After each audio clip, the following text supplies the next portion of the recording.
नमस्कार विद्यार्थी मित्रांनो, सर्वांसाठी शुभ प्रभात. मी आहे प्राध्यापक गणपत उगडे. टिक्कर मराठीमध्ये आपल्या सर्वांचे मनपूर्वक स्वागत. चला तर मित्रांनो, आजपर्यंत मराठी व्याकरण मालिकेमध्ये आपण विविध घटकांचा अभ्यास केलेला आहे. त्याचबरोबर मिश्र प्रश्न देखील पाहिलेले आहेत. यामध्ये तुम्ही टेलिग्राम चॅनल असेल, यूट्यूब चॅनल असेल, यालाही भेट दिली असेल. विविध विषयांचा मराठी, इंग्रजी, गणित, बुद्धिमत्ता हे विषय तुम्ही अभ्यासलेले असतील. आज मात्र आपण तलाठी भरती 2025 TCS पॅटर्न नुसार मराठी व्याकरणातील आपण 35वा पुष्प गुंफत आहोत आणि 35वा पुष्प गुंफत असताना ते आहे मराठी साहित्य ठळक घटना. काय आहे? मराठी साहित्य ठळक घटना. मग याच्यामध्ये परीक्षेला प्रश्न कसे विचारले जातात? तुम्ही आम्ही कोण आहोत रे? परीक्षार्थी आहोत. मग परीक्षेच्या दृष्टिकोनातून विचार करत असताना तुम्हाला विचारलं जाईल की मराठी भाषेतील पहिला पद्य ग्रंथ कोणता? पहिला पद्य ओवी पद्य रचना. मग तुम्हाला माहित पाहिजे विवेक सिंधू मुकुंदराज यांनी लिहिलेला. मराठी भाषेतील पहिला गद्य ग्रंथ कोणता? लीळा चरित्र महिन भट्टाने लिहिलेला. मराठी भाषेतील पहिलं वृत्तपत्र कोणतं? उत्तर आहे ज्ञानप्रकाश. आणि जर ते तुम्हाला साप्ताहिक विचारलं तर ते कोणतं आहे रे? दर्पण वगैरे आहे. परत तुम्हाला विचारलं जाईल अखिल भारतीय पहिले मराठी साहित्य संमेलन कोठे भरले? नागपूरला भरलं, पुण्याला भरलं, नाशिकला भरलं की दिल्लीला भरलं? तर तुमचं उत्तर आहे पुणा. बरोबर. मराठी चित्रपट नगरी कोणत्या शहरास म्हणतात? मग तुम्हाला माहित पाहिजे पुण्याला म्हणतात, मुंबईला म्हणतात, कोल्हापूरला म्हणतात की नागपूरला म्हणतात? तर त्याचं उत्तर आहे कोल्हापूर. यासारख्या एक ना अनेक मराठी साहित्यातील ठळक घटना तुम्हाला विचारल्या जातात. त्यातील काही ठळक घटना आपण या ठिकाणी अभ्यासणार आहोत. चला तर आपण प्रत्यक्षात सुरुवात करूया. आता सुरुवात करत असताना एक एक घटना, एक एक भाग आपण या ठिकाणी अभ्यासणार आहोत. हा अभ्यासत असताना इथं पहिली जी काही घटना वगैरे आहे ती पहिली घटना आपण अभ्यासतोय. इथं तुम्हाला लक्षात घ्यायचं आहे, मी तुम्हाला मोजक्याच घटना सांगणार आहे जेणेकरून परीक्षेच्या दृष्टिकोनातून त्या तुम्हाला अतिशय उपयोगी ठरणार आहे. पहा, मराठी साहित्यातील साहित्यातील मराठी साहित्यातील आद्य पद्य ग्रंथ कोणता? मराठी साहित्यातील आद्य पद्य ग्रंथ कोणता आहे? अशा प्रकारचा प्रश्न परीक्षेला तुम्हाला विचारला जाईल. आणि असा प्रश्न विचारल्यानंतर त्याचं जे काही उत्तर वगैरे आहे त्या उत्तराचा विचार करत असताना तो आहे विवेक सिंधू. आता विवेक सिंधू हा ग्रंथ कोणी लिहिला? 1188 मध्ये मुकुंदराज. कोणी लिहिला रे तो? मुकुंदराज यांनी लिहिला. कोणी लिहिला तो? मुकुंदराज. आता मुकुंदराज कोण होते? नाथपंथीय कवी होते. कोण होते ते? नाथपंथीय कवी होते. लक्षात घ्या, मराठी भाषेतील आद्य पद्य ग्रंथ कोणता? उत्तर काय आहे? विवेक सिंधू मुकुंदराज. दुसरा प्रश्न काय विचारला पहा. दुसरा प्रश्न आहे मराठी भाषेतील किंवा साहित्यातील पहिला आत्मचरित्रपर आत्मचरित्रपर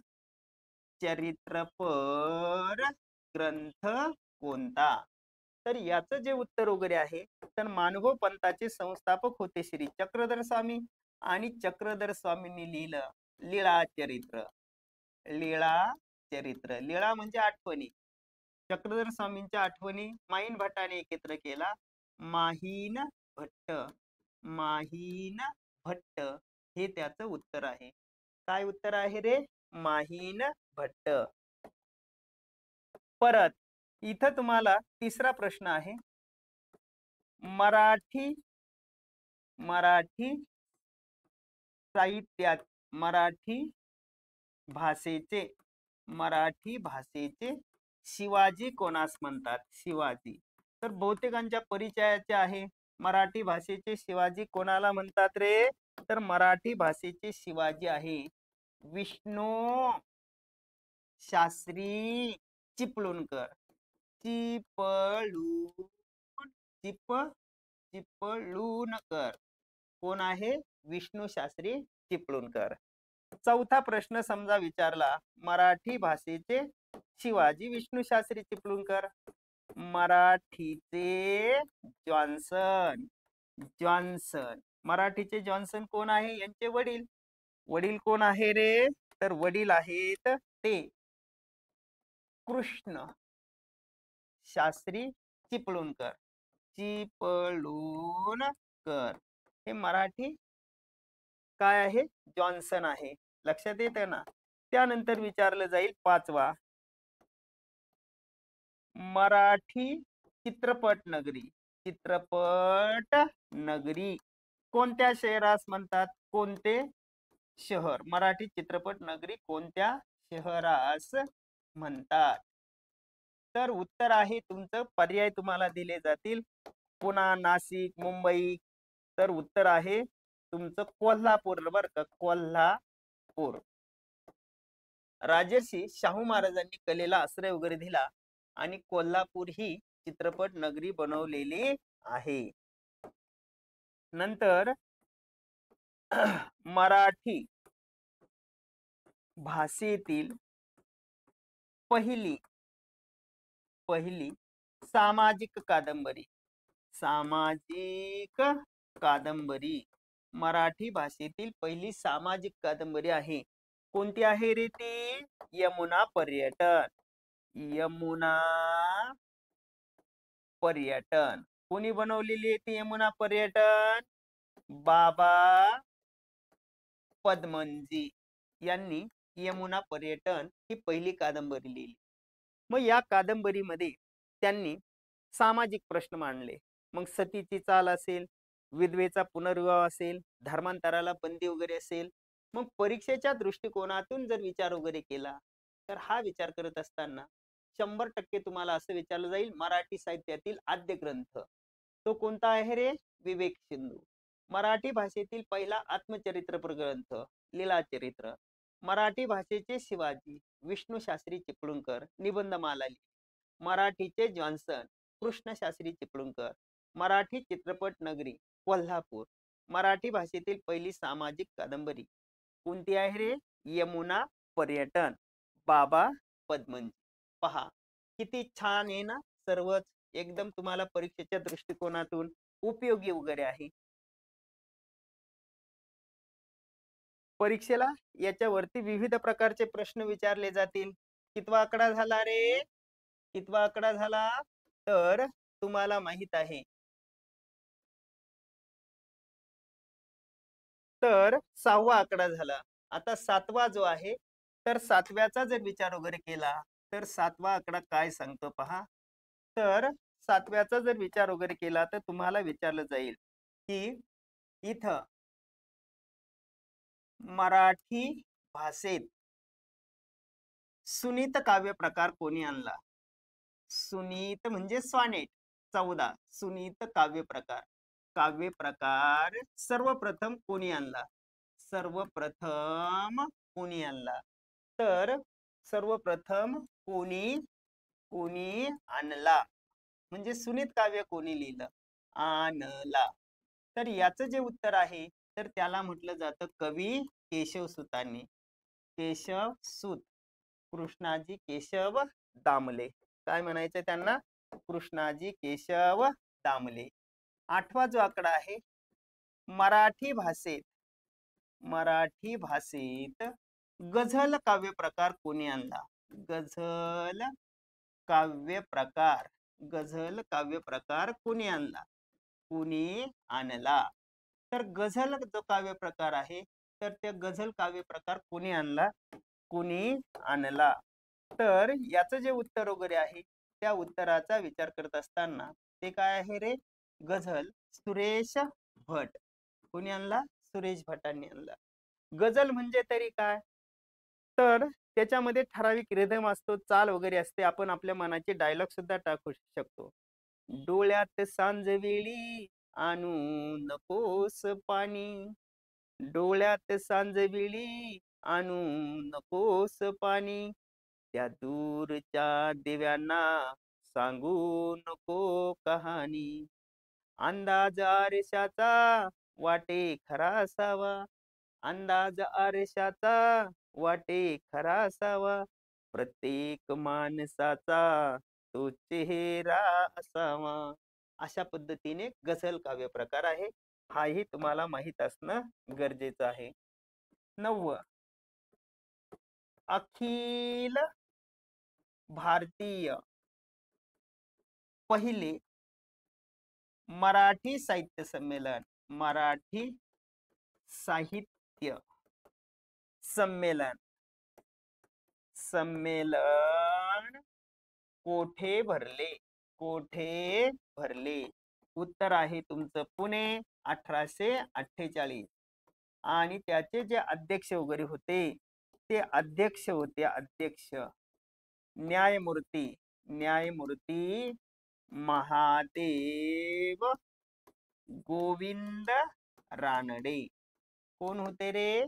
महादेव गोविंद रानडे. हे तुम्हाला लक्षात घेणं गरजेचं आहे. ठीक आहे. पुढे 10वा आकडा आहे मराठी चित्रपट, चित्रपट सृष्टीचे जनक, सृष्टीचे जनक कोण आहे रे? दादासाहेब, दादासाहेब धोंडीराज फाळके, दादासाहेब धोंडीराज फाळके हे मराठी चित्रपट नगरीचे कोण आहेत रे? ते की पुरस्कर्ते किंवा जनक मानले जातात. येतंय लक्षात? ओके. आता नीट लक्षात घ्या. पहा, परीक्षेला तुम्ही परीक्षार्थी आहात हे कधी विसरायचं नाही. मराठी भाषेतील सुनीत काव्य प्रकार कवी केशवसूत, मराठी भाषेतील गझल सुरेश भट, मराठी भाषेतील पहिले साहित्य संमेलन पुणे 1848 न्यायमूर्ती महादेव गोविंद रानडे. आणि मराठी चित्रपट सृष्टीचे जनक कोण आहे? दादासाहेब फाळके. ओके. चला आता पुढे जाऊया. आता पुढचा विचार करत असताना साहित्य क्षेत्रातील सर्वोच्च बहुमानाचा पुरस्कार पावर का काय? साहित्य क्षेत्रातील, साहित्य क्षेत्र, साहित्य क्षेत्रातील बहुमानाचा पुरस्कार, साहित्य क्षेत्रातील साहित्य क्षेत्रातील बहुमानाचा पुरस्कार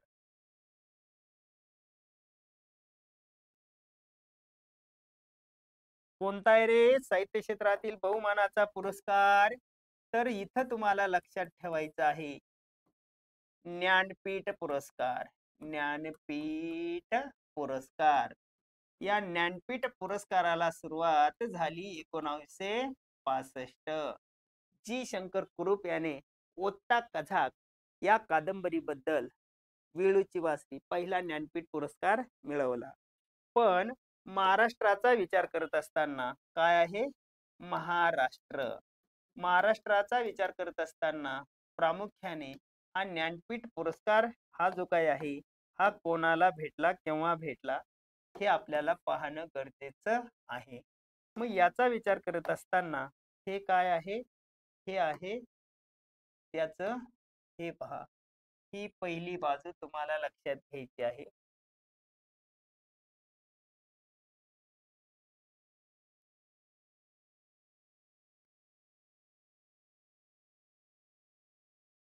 हे क्रमांक, हे या ठिकाणी लेखकाचे नाव, तर त्यांचं हे सन आणि त्यांची ही साहित्य कृती.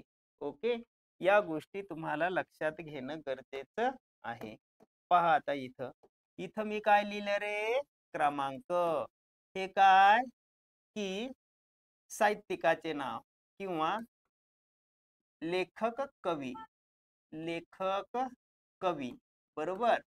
त्याच्यानंतर इथं काय आहे? तर सन आणि त्यांचे इथं काय आहे रे? साहित्य कृती, साहित्य कृती. आता या गोष्टी तुम्हाला लक्षात घ्यायचं आहे. तर पहिला ज्ञानपीठ पुरस्कार मिळवणारी जी काही व्यक्ती वगैरे होती, तर ती व्यक्ती होती वि. स. खांडेकर. वि. स. खांडेकर यांना 1984 मध्ये ययाती ही त्यांची कादंबरी होती. ययाती कादंबरीबद्दल ज्ञानपीठ पुरस्कार मिळालेला आहे. त्यानंतर दुसरा ज्ञानपीठ पुरस्कार कवी कुसुमाग्रज. कवी कोण रे? कुसुमाग्रज यांना भेटला. केव्हा भेटला? 1987. कशाबद्दल? विशाखा हा त्यांचा काव्य संग्रह आहे. काय आहे रे? काव्य संग्रह, साहित्य प्रकार आहे हा. ठीक आहे. त्याच्यानंतर पुढे जर आपण पाहिलं तर पुढचा विचार करत असताना तिसरा पुरस्कार कोणाला आहे रे? कवी विंदा करंदीकर. विंदा करंदीकरांना. विंदा करंदीकर केव्हा भेटला? 2003. काय होत? इथं अष्टदर्शने हा काव्यसंग्रह होता. याबद्दल त्यांना हा पुरस्कार देण्यात आलेला आहे. काव्यसंग्रह कोणाला? विंदा करंदीकरांना. इथं तुम्हाला ते लक्षात घ्यायचं आहे. विंदा करंदीकर.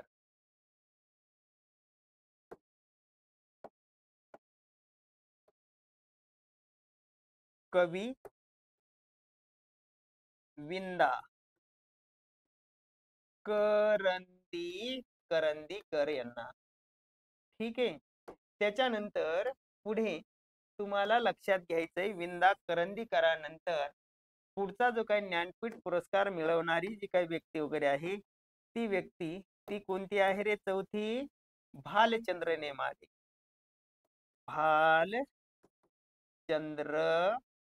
नेमाडे यांना 2014 मध्ये भेटला.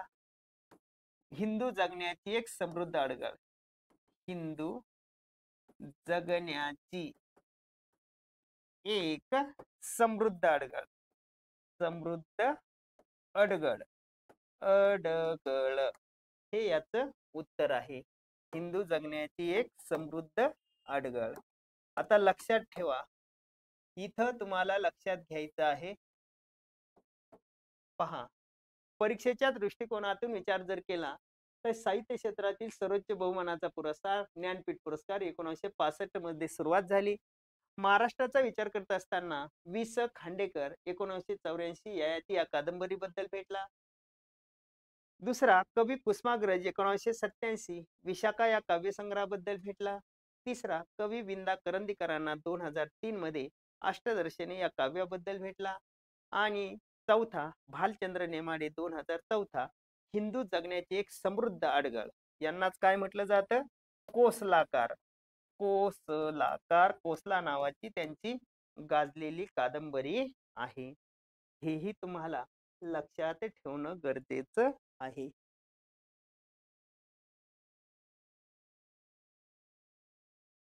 कोसलाकार भालचंद्र नेमाडे.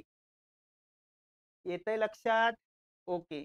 हे सगळं सर्वच्या सर्वच तुम्हाला महत्वाचं आहे. ठीक आहे. आता 12, 13, 14, 15, 16. 16 नंतर म्हणजे ह्या 4, 5, 11, 12, 13, 14, 15, 16 घटना पाहिल्या. बरोबर आहे ना? किती घटना पाहिल्या रे? 16. पाहून घ्या. इथं तुम्हाला लक्षात घ्यायचंय ही कितवी घटना पाहिली? तिथं 11, ही 12वा, हे 13, हा 14वी, ही कितवी घटना पाहिली? 15वी. ओके. आता आपल्याला पुढच्या भागाचा विचार करायचा आहे. मग पुढच्या भागाचा विचार करत असताना तो आहे 16. 16च्या संदर्भात इथं तुम्हाला लक्षात घ्यायचं आहे, मराठी भाषेतील पहिला पोवाडा. पहिला पोवाडा कोणता आहे रे? पहिला पोवाडा तर मराठी भाषेतील पहिला पोवाडा आहे अफजल खानाचा व कुणी लिहिला? मंगेश राव तेलंग. अफजल खानाचा वध. पोवाडा. पोवाड्याची एक चाल असते, वीर रस असतो.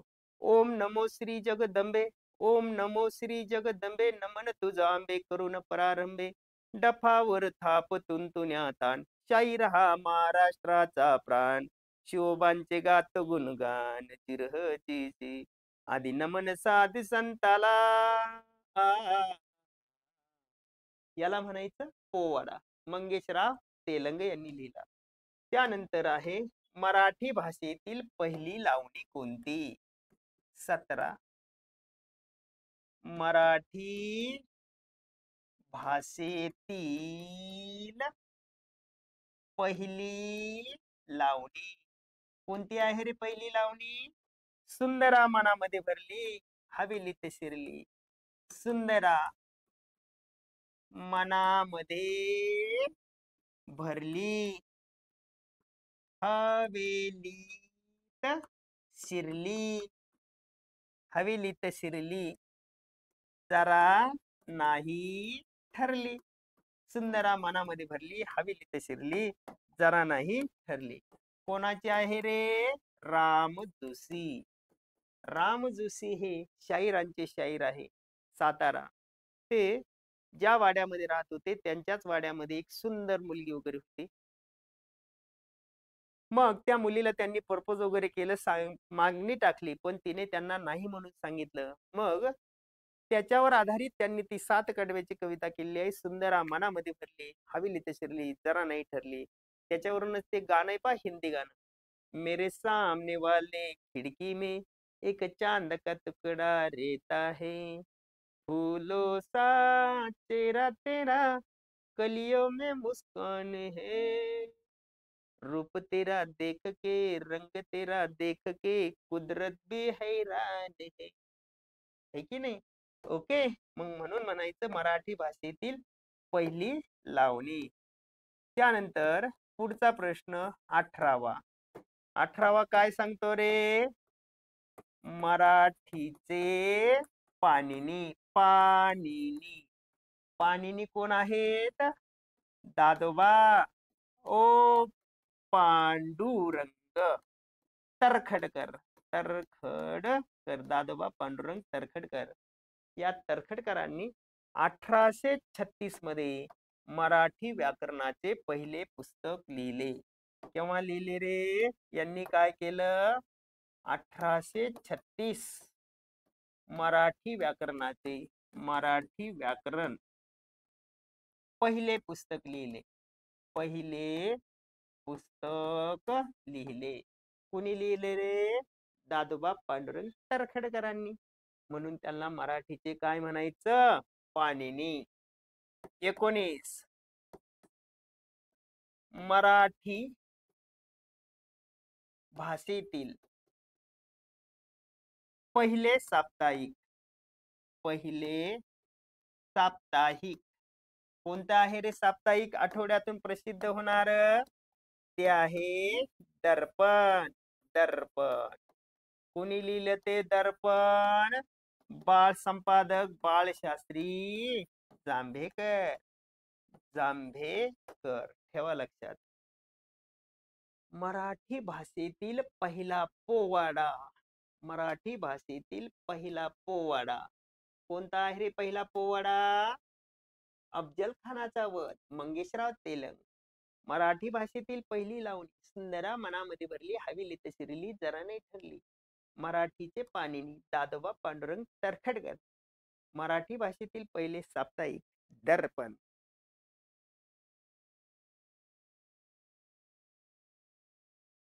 बाळशास्त्री जांभेकरांचे. ओके. पुढे चला.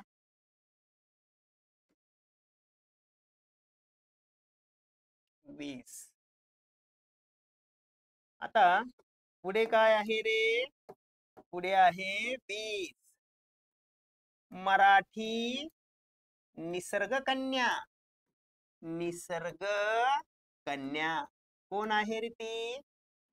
बहिणाबाई चौधरी.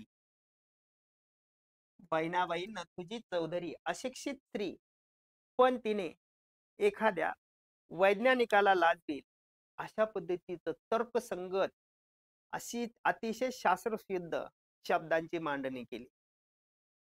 खूपच सुंदर. अरे खोप्यामध्ये खोपा सुगरणीचा चांगला, एका पिलासाठी तिने चोका झाडाले टांगला. खोपा विणला विणला जसा गिलक्याचा कोसा, पाखराची कारागिरी जरा देख रे मानसा. अरे संसार संसार जसा तवा चुलावर, आधी हाताला चटके तेव्हा मिळते भाकर. म्हणून यांना म्हटलं जातं निसर्ग कवी. आणि लास्ट 21वा आहे मराठीचे. मराठीचे निसर्ग कवी. निसर्ग कवी कोण आहे रे? नारायण धोंडिबा महानोर. कोण आहे ते? नाधो महानोर. कोण आहे रे? नारायण धोंडिबा महानोर. ठेवा लक्षात.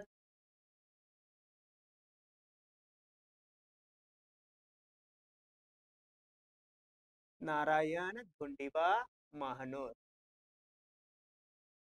लक्षात ठेवायचं आहे. नारायण धोंडिबा महानोर. त्यानंतर पुढची जी काही बाजू वगैरे आहे, नारायण धोंडिबा महानोर नंतर 22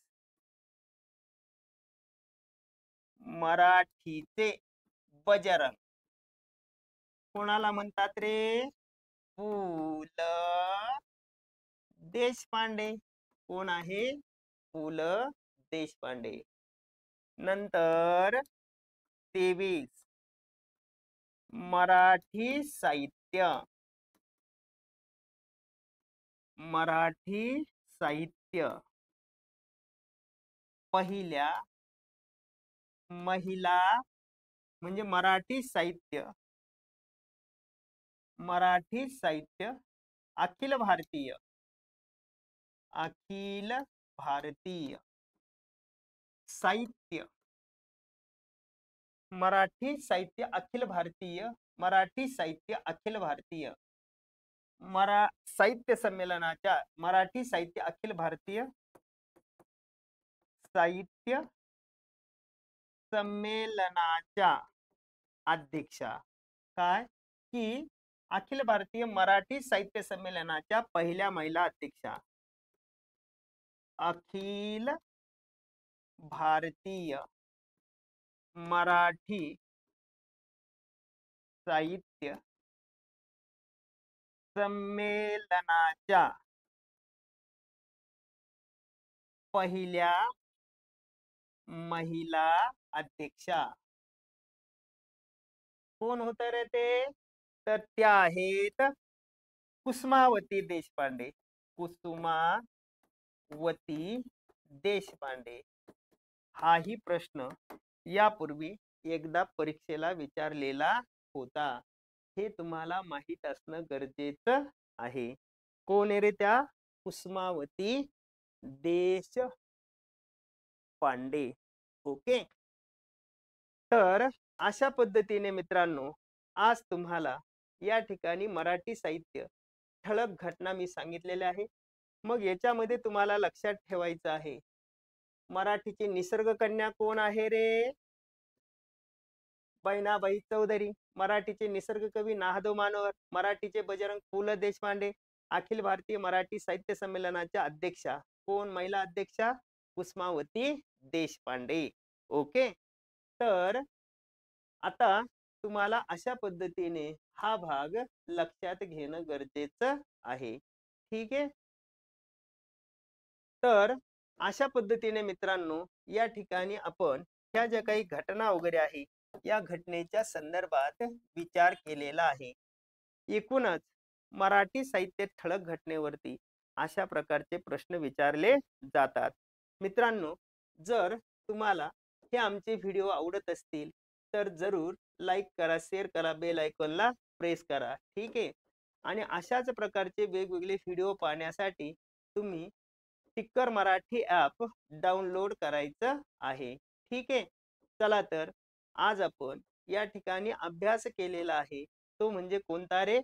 तलाठी भरती 2025 मराठी व्याकरण, मराठी साहित्य ठळक घटना. परीक्षेच्या दृष्टिकोनातून हा घटक अतिशय महत्त्वाचा आहे.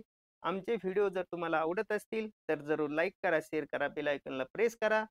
पुन्हा भेटूया असेच नवनवीन घटक घेऊन पुढील भागामध्ये. तोपर्यंत नमस्कार, धन्यवाद. लवकरच आम्ही तुमच्यासाठी घेऊन येत आहोत सरळ सेवा भरती 2025 लाईव्ह सेशन. थँक्स.